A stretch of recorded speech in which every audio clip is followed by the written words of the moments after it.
ഡൽഹിയിലെ സംഭവസ്ഥലത്തു നിന്നും വിനീത V G തുടരുകയാണ്. വിനീത, ഇന്നലെ ഡൽഹി നടുങ്ങിയ ആ സ്ഫോടനത്തിന് മണിക്കൂറുകൾക്കിപ്പുറം ഇന്നിപ്പോൾ ആഭ്യന്തരമന്ത്രി ഒരു യോഗം വിളിച്ചിട്ടുണ്ട്.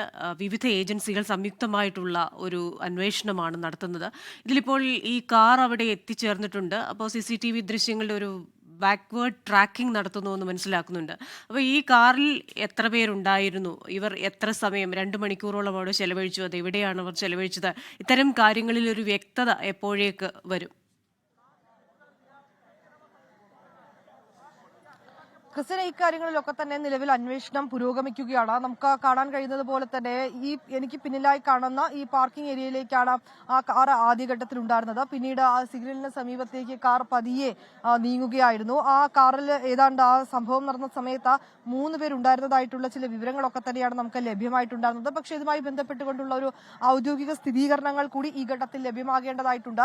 ഈ സ്ഫോടനം നടന്നതിന് തൊട്ട് പിന്നാലെ തന്നെ ആ കാർ ഹരിയാന രജിസ്ട്രേഷനിലുള്ളതാണ് എന്ന് അന്വേഷണ സംഘം കണ്ടെത്തുന്നു. ആ കാറിൽ HR26 എന്ന് എഴുതിയിട്ടുണ്ട്. HR26 എന്ന് രേഖപ്പെടുത്തിയതായിട്ടാണ് ആദ്യഘട്ടത്തിൽ അന്വേഷണ സംഘത്തിന് ഒരു വിവരം ലഭ്യമാവുന്നത്. തുടർന്ന് എല്ലാ മേഖലകളിലും ഈ സമീപമുള്ള ഇത് അതീവ സുരക്ഷാ മേഖലയാണ്. അതുകൊണ്ട് തന്നെ ഇതിന് സമീപമുള്ള എല്ലാ മേഖലകളിലുമായി CCTV ദൃശ്യങ്ങളടക്കം അന്വേഷണ സംഘം പരിശോധിച്ചിട്ടുണ്ടായിരുന്നു. ഈ CCTV ദൃശ്യങ്ങൾ കേന്ദ്രീകരിച്ച് നടത്തിയ അന്വേഷണത്തിലാണ് ഈ കാർ ചെങ്കോട്ടയ്ക്ക് സമീപം പാർക്കിംഗ് ഏരിയയിലേക്ക് എത്തിയത് വൈകിട്ട് 3:19 എന്നൊരു വിവരം അന്വേഷണ സംഘത്തിന് ലഭ്യമാവുന്നത്. 3:19 എത്തുന്ന കാർ പിന്നീട് 6:48 അവരെ ആ കാർ ആ പാർക്കിംഗ് ഏരിയയിൽ തന്നെ ഉണ്ടായിരുന്നു.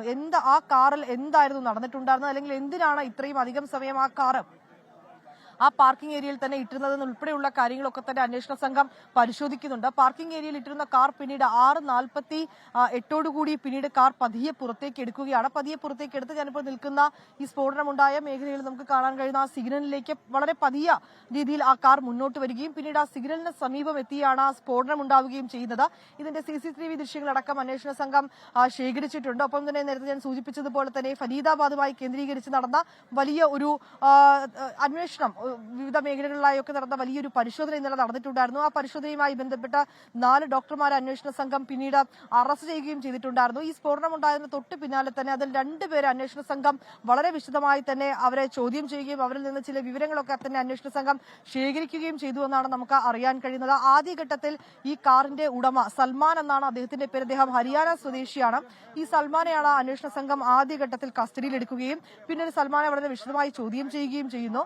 തുടർന്ന് സൽമാൻ പോലീസിന് മൊഴി നൽകുകയാണ്. ഞാൻ ഏതാണ്ട് 1.5 വർഷം മുൻപ് ഈ കാർ മറ്റൊരു ആൾക്ക് കൈമാറിയിരുന്നു, മറ്റൊരാൾക്ക് വിറ്റിരുന്നു എന്ന് പറയുന്നുണ്ട്. ദേവേന്ദ്ര എന്ന ഒരു ആൾക്കാണ് ഈ കാർ വിറ്റതെന്നും പറയുന്നുണ്ട്. പിന്നീട് ഈ വിവരങ്ങൾ കൂടുതൽ സ്ഥിരീകരിക്കുന്നതിനും മറ്റുമായി അന്വേഷണ സംഘം RDOന്റെ അടക്കം സഹായം തേടിയിട്ടുണ്ടായിരുന്നു. അങ്ങനെ നടത്തിയ പരിശോധനയിലാണ് സൽമാൻ നൽകിയ മൊഴി അത് അന്വേഷണ സംഘം സ്ഥിരീകരിക്കുകയും ഈ RDO സ്ഥിരീകരിക്കുകയും ഈ കാർ ദേവേന്ദ്ര എന്ന് പറയുന്ന ആൾക്ക് കൈമാറിയതായിട്ടുള്ള വിവരങ്ങൾ അന്വേഷണ സംഘത്തിന് ലഭ്യമാവുകയും ചെയ്യുന്നു. പിന്നാലെ നടത്തിയ പരിശോധനയിൽ ദേവേന്ദ്ര ഈ കാർ മറ്റൊരാൾക്ക് വിൽക്കുന്നു. അയാളാണ് പുൽവാമ സ്വദേശിയായ ഈ താരിഖ് എന്ന് പറയുന്ന ആൾ. നിലവിൽ കാർ അയാളുടെ ഓണർഷിപ്പിലാണ് ഉള്ളത്. അതുകൊണ്ട് തന്നെ ഈ താരിഖിനെ കേന്ദ്രീകരിച്ചും അന്വേഷണം ഇപ്പോൾ പുരോഗമിക്കുകയാണ്. എന്തിനാണ് ഈ കാർ ഈ മേഖലകളിലേക്ക് എത്തിയത്? ക്രിസ്റ്റീന സൂചിപ്പിച്ചതുപോലെ ഈ കാറിൽ 3 പേർ തന്നെയാണോ ഉണ്ടായിരുന്നത്, അതോ കൂടുതൽ ആളുകൾ ഉണ്ടായിരുന്നോ? കാറിൽ എങ്ങനെയാണ് ഈ സ്ഫോടനം ഉണ്ടായത്? സ്ഫോടക വസ്തുക്കൾ എത്തിച്ചാണോ? ഇതിന് പിന്നിൽ ഏതെങ്കിലും തരത്തിലുള്ള ചാവേറാക്രമണം നടന്നിട്ടുണ്ടോ എന്നുൾപ്പെടെയുള്ള കാര്യങ്ങളൊക്കെ തന്നെയാണ് സ്ഥിരീകരിക്കേണ്ടതായിട്ടുള്ളത്. ഈ വിഷയങ്ങളിലെല്ലാം നിലവിൽ അന്വേഷണം പുരോഗമിക്കുകയാണ്. വിനീത, ഒപ്പം തന്നെ ഈ കഴിഞ്ഞ ദിവസത്തെ ജമ്മുകശ്മീർ പോലീസിന്റെ ഒരു വെളിപ്പെടുത്തൽ രാജ്യത്തെ ഞെട്ടിച്ചിരുന്നു. ഈ ഡോക്ടേഴ്സും പ്രൊഫഷണലുകളും വിദ്യാർത്ഥികളും ഒക്കെ ഉൾപ്പെടുന്ന ഒരു വൈറ്റ് കോളർ ടെറർ നെറ്റ്വർക്ക്, അല്ലെങ്കിൽ ഒരു വൈറ്റ് കോളർ ഭീകര ആവാസ വ്യവസ്ഥ രാജ്യ തലസ്ഥാനം കേന്ദ്രീകരിച്ച് അല്ലെങ്കിൽ അതിന് സമീപത്തായിട്ടുണ്ട് എന്ന് പറയുന്നു. അപ്പോൾ ഇവരെ ചോദ്യം ചെയ്യുന്നതുമായി ബന്ധപ്പെട്ട വിശദാംശങ്ങൾ എന്തെങ്കിലും ലഭ്യമാണോ? കാരണം ഇത്തരത്തിലൊരു ഒരാൾ പിടിയിലായി, ആ വ്യക്തി പറയുന്ന ചില പേരുകളുണ്ട്. ആ പേരുകളൊക്കെ കണക്ട് ചെയ്യുന്നത് ഡോക്ടേഴ്സിലേക്കും മറ്റ് പ്രൊഫഷണൽസിലേക്കും ഒക്കെയാണ്. അതും ഞെട്ടിക്കുന്ന ഒരു വിവരമാണ്. ജീവൻ രക്ഷിക്കേണ്ട ഡോക്ടേഴ്സൊക്കെ ഇത്തരത്തിലുള്ള കാര്യങ്ങളിലേക്ക് ഇടപെടുന്നു എന്നത്. അപ്പോൾ ഈ 3000 കിലോഗ്രാം സ്ഫോടക വസ്തു പിടിച്ചതും ഇത്തരത്തിലുള്ള ഒരു വൈറ്റ് കോളർ ടെററിസ്റ്റ് നെറ്റ്വർക്ക് ഉണ്ടെന്നൊക്കെ പറയുന്നതും ഇതുമായുള്ള ബന്ധം എന്താണ്? ഇത്തരത്തിലൊരു കാര്യം മുൻകൂട്ടി കാണാൻ ഏതെങ്കിലും തരത്തിലുള്ള ഒരു സൂചനകളൊക്കെ അവർ നൽകിയിരുന്നോ?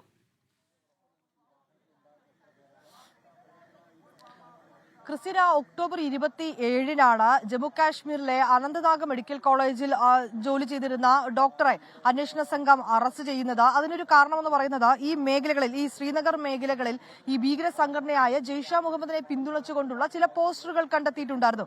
ഈ പോസ്റ്ററുകൾ ആരാണ് പതിപ്പിച്ചതെന്ന് ഉൾപ്പെടെയുള്ള കാര്യങ്ങൾ കേന്ദ്രീകരിച്ചുകൊണ്ടുള്ള അന്വേഷണം നടക്കുകയും പിന്നീട് ചില CCTV ദൃശ്യങ്ങൾ അന്വേഷണ സംഘത്തിന് ലഭ്യമാവുകയും ചെയ്തിട്ടുണ്ടായിരുന്നു.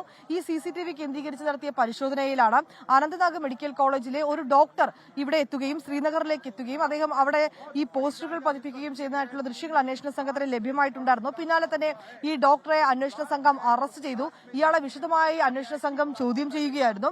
ഇയാളിൽ നിന്ന് ലഭിച്ച വിവരങ്ങളുടെ അടിസ്ഥാനത്തിലായിരുന്നു ഇന്നലെ പോലീസിന്റെ, അതായത് ജമ്മു കാശ്മീർ പോലീസിന്റെയും ഫരീദാബാദ് പോലീസിന്റെയും ഹരിയാന പോലീസിന്റെയും സംയുക്തമായിട്ടുള്ള ഒരു നീക്കം. അത് ഈ അനന്തനാഗിലെ ഡോക്ടറുടെ നിന്ന് ലഭ്യമായിട്ടുള്ള വിവരങ്ങളുടെ അടിസ്ഥാനത്തിലായിരുന്നു. അതായത് 4 ദിവസത്തിനുള്ളിൽ ക്രിസ്റ്റിന സൂചിപ്പിച്ചതുപോലെ തന്നെ 4 ഡോക്ടർമാരെയാണ് ഈ സ്ഫോടക വസ്തുക്കൾ സൂക്ഷിച്ച കേസുമായി ബന്ധപ്പെട്ട അന്വേഷണ സംഘം അറസ്റ്റ് ചെയ്യുന്നത്. അതിൽ നിർണായകമായിട്ടുള്ള വെളിപ്പെടുത്തലുകൾ അന്വേഷണ സംഘത്തിന് ലഭ്യമായിരുന്നത് ഈ അനന്തനാഗിൽ അറസ്റ്റിലായ ഡോക്ടറുടെ പക്കൽ നിന്ന് തന്നെയാണ്. പിന്നാലെ നടത്തിയ അന്വേഷണത്തിലാണ് ഈ ഫരീദാബാദിൽ ഒരു ഡോക്ടർ ഉണ്ടായിരുന്നു എന്നും അയാളുടെ കയ്യിൽ ചില സ്ഫോടക വസ്തുക്കൾ ഉണ്ടായിരുന്നതായിട്ടുള്ള സൂചനകളും അന്വേഷണ സംഘത്തിന് ലഭ്യമാകുന്നു.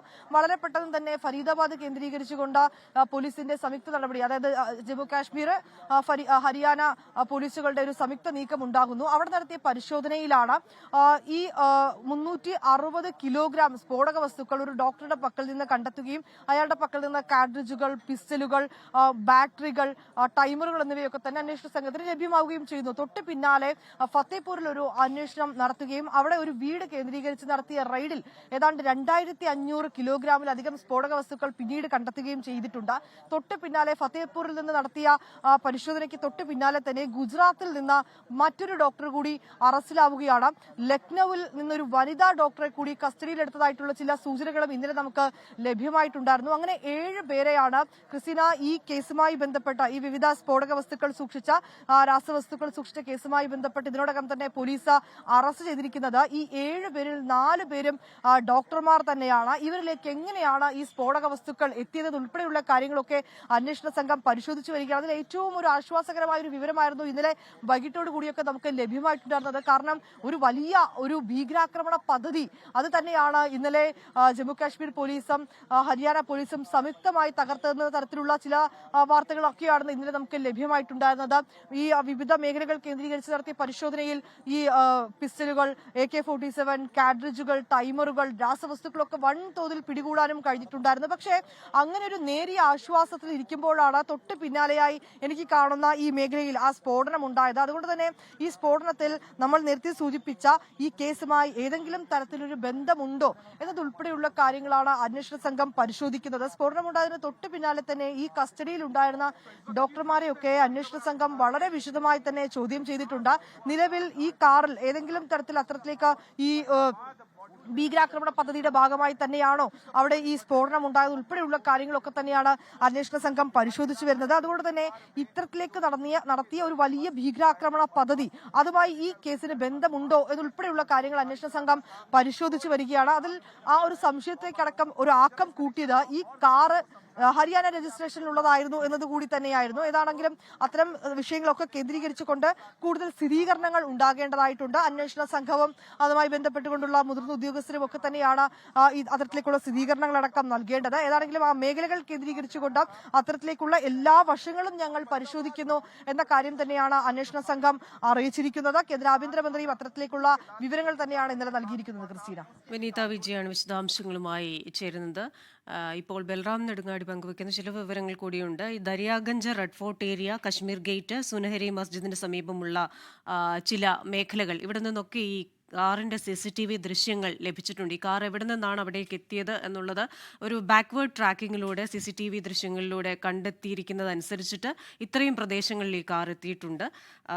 അതുപോലെ തന്നെ ചെങ്കോട്ട സ്ഫോടനത്തിന്റെ പശ്ചാത്തലത്തിൽ ആകാശ എയർ മുന്നറിയിപ്പ് നൽകിയിട്ടുണ്ട് യാത്രക്കാർക്കായി. ഇന്ത്യയിലുടനീളമുള്ള എല്ലാ വിമാനത്താവളങ്ങളിലും സുരക്ഷാ നടപടികൾ വർദ്ധിപ്പിച്ചിരിക്കുന്നതിനാൽ സുഗമമായ ചെക്ക് ഇൻ, ബോർഡിംഗ് അനുഭവം ഉറപ്പാക്കാൻ പുറപ്പെടുന്നതിന് കുറഞ്ഞത് 3 മണിക്കൂർ മുമ്പെങ്കിലും വിമാനത്താവളത്തിൽ എത്തണമെന്നാണ് ആകാശ നായർ അറിയിച്ചിരിക്കുന്നത്. ഒപ്പം തന്നെ വിമാനത്താവളത്തിൽ പ്രവേശിക്കുന്നതിന് സാധുവായ സർക്കാർ അംഗീകൃത ഫോട്ടോ പതിച്ച തിരിച്ചറിയൽ കാർഡുകളും യാത്രക്കാർ കരുതണം എന്ന് പറയുന്നുണ്ട്. ഒപ്പം തന്നെ ഈ വിമാനയാത്രികർ പൊതുവെ തന്നെ അവർ ഏത് എയർലൈനിലാണോ ടിക്കറ്റ് ബുക്ക് ചെയ്തിരിക്കുന്നത് ആ എയർലൈനുകളുമായി ബന്ധപ്പെട്ട് ആ വിമാനങ്ങളുടെ സമയം എപ്പോഴാണ് എത്തിച്ചേരേണ്ടത്, എന്തൊക്കെ കാര്യങ്ങൾ കയ്യിൽ അധികമായി സൂക്ഷിക്കണം, എന്തൊക്കെ ജാഗ്രതാ നിർദ്ദേശങ്ങളാണ് നൽകിയിരിക്കുന്നത് എന്ന വിവരം കൂടി പരിശോധിക്കണം എന്നതും ഉണ്ട്. വിനീത വി ജി തുടരുകയാണ്. വിനീത, ഇപ്പോൾ നമ്മൾ പറഞ്ഞതുപോലെ തന്നെ ഒരു വൈറ്റ് കോളർ ടെറർ എക്കോസിസ്റ്റം എന്ന് പറയുന്നു. ഇതിൽ യൂണിവേഴ്സിറ്റി സ്റ്റുഡൻസ് ഉണ്ട്. അതിൽ തന്നെ ചില യൂണിവേഴ്സിറ്റിയിലെ ലാബുകൾ പോലും ഇത്തരത്തിൽ RDX ഉൾപ്പെടെ നിർമ്മിക്കാൻ ഉപയോഗിച്ചു എന്ന രീതിയിലുള്ള സംശയങ്ങളൊക്കെ ജമ്മുകാശ്മീർ പോലീസ് പങ്കുവച്ചിരുന്നു. മറ്റൊന്ന്, ഇത്തരം ഒരു നെറ്റ്വർക്കിന് വേണ്ട ഒരു സാമ്പത്തിക സ്രോതസ് ഏത് രീതിയിലാണ്? അപ്പോൾ ഈ പ്രദേശങ്ങൾ കേന്ദ്രീകരിച്ച് വളരെ നാളുകളായി പ്രവർത്തിക്കുന്ന ഒരു കൂട്ടം ആളുകളുണ്ടല്ലോ, പ്രൊഫഷണലുകൾ അടക്കമുള്ളവർ. അപ്പോൾ ഇവരുടെ ഒരു സാമ്പത്തിക സ്രോതസ് എന്താണ്? ഇവർക്ക് ഏതൊക്കെ ഭീകരാക്രമണം അവർ പ്ലാൻ ചെയ്തിരുന്നു എന്ന് പറയുമ്പോൾ എന്തൊക്കെ കാര്യങ്ങളിൽ അവർ ആസൂത്രണം നൽകി എന്നതൊക്കെ ആ മട്ടിലുള്ള വിവരങ്ങൾ പുറത്തായിട്ടുണ്ടോ?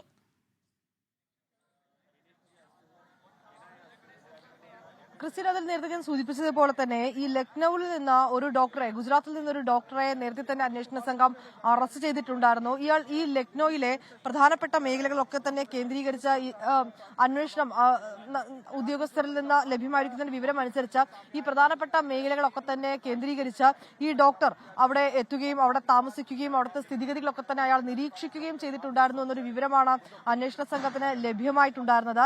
അങ്ങനെയെങ്കിൽ എന്തിനാണ് അയാൾ അവിടെ തന്നെ തുടർന്നത്? അല്ലെങ്കിൽ ഈ ആൾത്തിരക്കുള്ള മേഖലകളിൽ പലതവണ അദ്ദേഹം എത്തുകയും അവിടെ എന്തിനാണ് നിരീക്ഷണം നടത്തുകയും ചെയ്തത്? അതിൽ ഏതെങ്കിലും തരത്തിലുള്ള ഇത്തരത്തിലേക്കുള്ള സ്ഫോടന പദ്ധതികളോ ആക്രമണ പദ്ധതികളോ ഒക്കെ തന്നെ പ്ലാൻ ചെയ്തിട്ടുണ്ടായിരുന്നതുൾപ്പെടെയുള്ള കാര്യങ്ങൾ കേന്ദ്രീകരിച്ചുകൊണ്ടുള്ള അന്വേഷണം തന്നെയാണ് നടക്കുന്നത്. ഇന്നലെ തന്നെ പോലീസ് അക്കാര്യത്തിൽ വ്യക്തമാക്കിയിട്ടുണ്ടായിരുന്നു. ഇത്രയും വലിയ തോതിലുള്ള ഈ സ്ഫോടക വസ്തുക്കളും രാസവസ്തുക്കളും ഒപ്പം തന്നെ ടൈമറുകളും അടക്കം എത്തിക്കണമെങ്കിൽ ഒരു വലിയ ആസൂത്രണ പദ്ധതി ഈ സംഘത്തിന് ഉണ്ടായിരിക്കണം എന്നുള്ളത് തന്നെയാണ് അന്വേഷണ സംഘവും വിലയിരുത്തുന്നുണ്ട്. അതിൽ ഞാൽപ്പിച്ചതുപോലെ വലിയൊരു ആശ്വാസത്തിൽ തന്നെയായിരുന്നു അന്വേഷണ സംഘം ഉണ്ടായിരുന്നത്. കാരണം അത്രയും വലിയൊരു പദ്ധതി തകർക്കാൻ കഴിഞ്ഞു എന്നതിന്റെ ആശ്വാസത്തിൽ തന്നെയായിരുന്നു. ക്രിസ്റ്റിനെ സൂചിപ്പിച്ചതുപോലെ തന്നെ ഇവരിൽ എങ്ങനെയാണ് ഈ സാമ്പത്തിക സ്രോതസ്സുകൾ എത്തിയത് ഉൾപ്പെടെയുള്ള കാര്യങ്ങൾ അത് കഴിഞ്ഞ ഈ കേസുകളൊക്കെയായി ബന്ധപ്പെടുത്തി നോക്കുമ്പോഴും പല തരത്തിൽ ഈ സംഘങ്ങളിലേക്കൊക്കെ തന്നെ പണം എത്തുന്നതായൊക്കെ അന്വേഷണ സംഘത്തിന് കണ്ടെത്താൻ കഴിഞ്ഞിട്ടുണ്ട്. അത്തരത്തിലേക്കുള്ള സ്രോതസ്സുകൾ തന്നെയാണോ ഇവർക്ക് പിന്നിലും ഉണ്ടായിരിക്കുന്നത്? അല്ലെങ്കിൽ ഇത്രയധികം ഈ RDX റെസിനും ഉൾപ്പെടെയുള്ള സാധനങ്ങൾ AK-47 ഉൾപ്പെടെയുള്ള സാധനങ്ങളൊക്കെ എങ്ങനെയാണ് ഈ ആളുകളുടെ കൈകളിലേക്ക് എത്തിയത് ഉൾപ്പെടെയുള്ള കാര്യങ്ങളൊക്കെ അന്വേഷണ സംഘം വളരെ വിശദമായി തന്നെ പരിശോധിക്കുകയും ചെയ്യുന്നുണ്ട്.